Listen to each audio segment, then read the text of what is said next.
اکثر ایک چیز پوچھی جاتی ہے کھانے کے بعد پانی پینا. یہ جو آج کل نہار منہ پانی پینے کی حدیثیں گڑھی جا رہی ہیں نا کہ نہار منہ پانی پینا اتنا فائدہ, ایسی کوئی حدیث نہیں ہے. ہمارے علم میں نہیں ہے کہ نبی صلی اللہ علیہ وسلم نہار منہ پانی پیا کرتے تھے. نارمل زندگی گزارنی چاہیے اچھے بچوں کی طرح. صبح صبح اٹھ کے گھڑے پہ جا کے یہ فریج پہ بوتلیں نکال کے پینا, جبکہ پیاس بھی نہیں لگ رہی. تو ڈاکٹروں کی تحقیق ہوگی, مگر یہ تحقیق بعد میں بدل بھی سکتی ہے. بہت ساری تحقیقات بدل گئی ہیں. تو نیچر سے کبھی نہ ہٹو, سمجھ رہے ہو. صبح اٹھو اچھے بچوں کی طرح, اپنا نماز نہ دھو کے نماز پڑھو. جب بھوک لگنا شروع ہو جائے تو کھانا کھا لو. پیاس لگنا شروع ہو جائے تو بولو بھائی پانی پی لو. بس اس طرح ہنسی خوشی زندگی گزارو.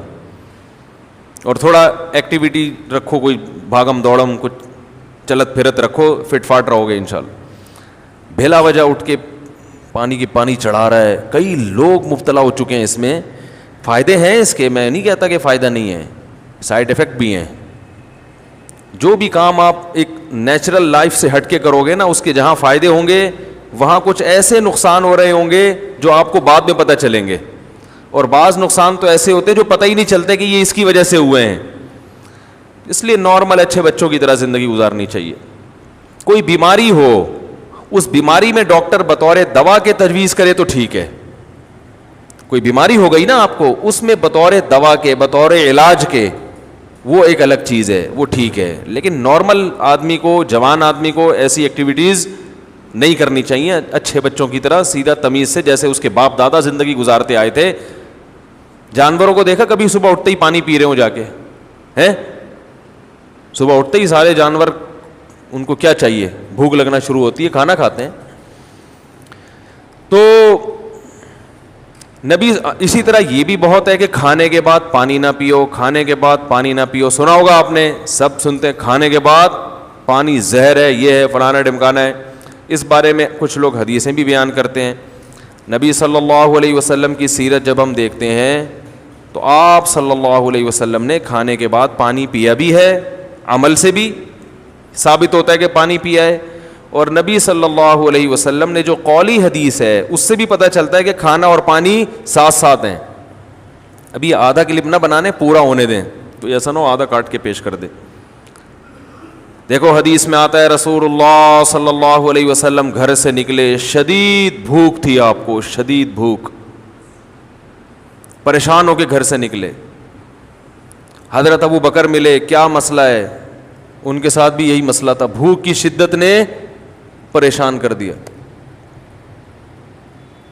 حضرت عمر کا بھی یہی مسئلہ, بھوک کی شدت نے پریشان کر دیا. یہ تینوں اصحاب جا رہے ہیں. ایک صحابی نے کہا, دعوت کی ان کی, اپنے باغ میں لے کر گئے, تر کھجوریں سامنے لا کے رکھیں. آپ صلی اللہ علیہ وسلم نے ان کھجوروں کو تناول فرمایا اور فرمایا ان نعمتوں کے بارے میں ہم سے قیامت کے دن سوال ہوگا. اور وہ کھجوریں آپ نے کھانے کے بعد کنویں کا میٹھا پانی پیا اور سیر ہو گئے. پانی پینے کا مزہ ہی کھانے کے بعد ہے. نہیں آ رہی سمجھ؟ جب شدید بھوک میں آپ کھجوریں کھاؤ گے اور اس کے بعد پانی پیو گے تو کیا مزہ نہیں آئے گا؟ کھجوریں کھا لیں, اب پیاس لگ رہی ہے آپ کا, نہ کھانے کے 3 گھنٹے کے بعد پانی, 2 گھنٹے کے بعد پانی, وہ بہت مصیبت ہے بھائی. یہ نیچر ہے, کھاتے ہی پانی پینے کا دل چاہتا ہے. اور ایک اور حدیث سنا دیتا ہوں. آپ صلی اللہ علیہ وسلم نے فرمایا معدے کے 3 حصے کرو, ایک حصہ کھانا, ایک حصہ پانی, ایک حصہ ہوا. تو یہ جو ایک حصہ پانی اور ایک حصہ کھانا, اس کا صاف مطلب ہے کہ کھانے کے ساتھ ہی پانی ہے, تبھی تو اس کے لیے جگہ چھوڑنی ہے. کیا ہو گیا؟ اگر کھانے کے 2 گھنٹے بعد پانی ہوتا تو 1/3 کھانا تو وہ ہضم ہو چکا ہوتا ہے, پھر تو پورا معدہ پانی کے لیے تیار ہے. تو دونوں حدیثوں کو ملائیں تو رزلٹ کیا سامنے آئے گا کہ کھانا پانی قرآن میں کیا ہے, کلو واشربو, کھاؤ اور پیو, کھاؤ اور پیو. تو کھانا پینا کٹھا ہے. لیکن دونوں حدیثوں کو ہم ساتھ ملاتے ہیں. آدھی حدیث لوگ ہیں نا, آدھی نہیں لوگ, پھر مسئلہ خراب ہوگا. دونوں کو ساتھ ملاتے ہیں. ایک حدیث میں آ رہا ہے کھانے کے بعد آپ نے پانی پیا اور کھجور کے بعد, جس میں عام طور پہ منع کیا جاتا ہے, اور دوسری حدیث میں آ رہا ہے کہ 1/3 کھانا 1/3 سانس لینے کے لیے جگہ. اتنا بھر کے کھاتے ہیں کہ سانس ہی نہیں آ رہا ہوتا, وہ پھیپھڑوں کی جگہ نہیں مل رہی ہوتی پھولنے کے لیے. اور 1/3 پانی. تو پتہ یہ چلا کہ یہ پیشکش اس کے لیے ہے جو 1/3 کھانا کھاتا ہے. سمجھ میں آ رہی ہے بات؟ اتنا کھانا کھاؤ کہ پانی کے لیے جگہ ہو. آج کل جو منع کیا جاتا ہے کھانے کے بعد پانی سے, ان لوگوں کو شاید ڈاکٹروں کی مراد وہ لوگ ہوں یا سب لوگ ہی ایسا کر رہے ہیں, وہ یہاں تک کھاتے ہیں. اس کے بعد جب آپ پانی پئیں گے تو وہ کھانا پھول جاتا ہے یا اور مسائل پیدا کرتا ہے, وہ جگہ بچتی نہیں ہے. اس سے نتیجہ کیا نکلتا ہے؟ بد ہضمی. تو تھوڑا کھانا اگر کھایا جائے تو اس کے بعد پانی پینے میں کوئی حرج نہیں ہے, بلکہ فائدہ مند ہے, کیونکہ نبی نے جو کام کیا وہ نقصان دہ نہیں ہو سکتا. دوسری بات یہ کہ پانی کس قسم کا پینا ہے. ہمارے نبی نے جو پانی پیا وہ کنویں کا, وہ ایک نارمل ٹیمپریچر ہوتا ہے اس کا. اور ہمارے ہاں جو کھانے کے بعد پانی پیا جاتا ہے وہ فریج کا نکلا ہوا ٹھنڈا ٹھاٹ. سمجھ میں آ رہی ہے بات؟ اس سے معدے کا کیا ہو جاتا ہے؟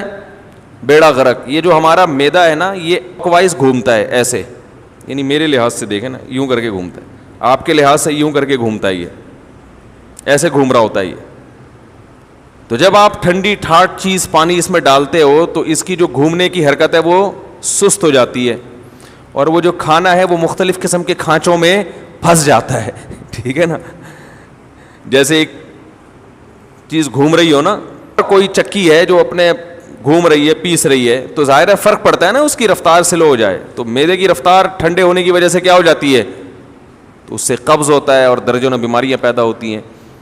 تو پانی کھانے کے بعد پی سکتے ہیں آپ, بشرطے کہ کھانا آپ نے تمیز سے کھایا ہو اور پانی کا ٹیمپریچر بہت زیادہ کم نہ ہو, ٹھنڈا پانی نہ ہو. سمجھ رہے کہ نہیں سمجھ رہے؟ تو اس بارے میں جو حدیثیں پیش کی جاتی ہیں نا کھانے کے بعد پانی نہ پینا, وہ صحیح نہیں ہے. اور اگر گرم پانی پیا جائے جو چولہے کا گرم ہو, وہ تو ہاضمے میں اور مدد دیتا ہے, جو کہوا جسے کہتے ہیں, وہ تو اور تھوڑی مدد دیتا ہے ہاضمے میں. لیکن میں نوجوانوں کو کہتا ہوں وہ نہ پئیں, تمیز سے زندگی گزاریں, بس پانی پئیں آرام سے.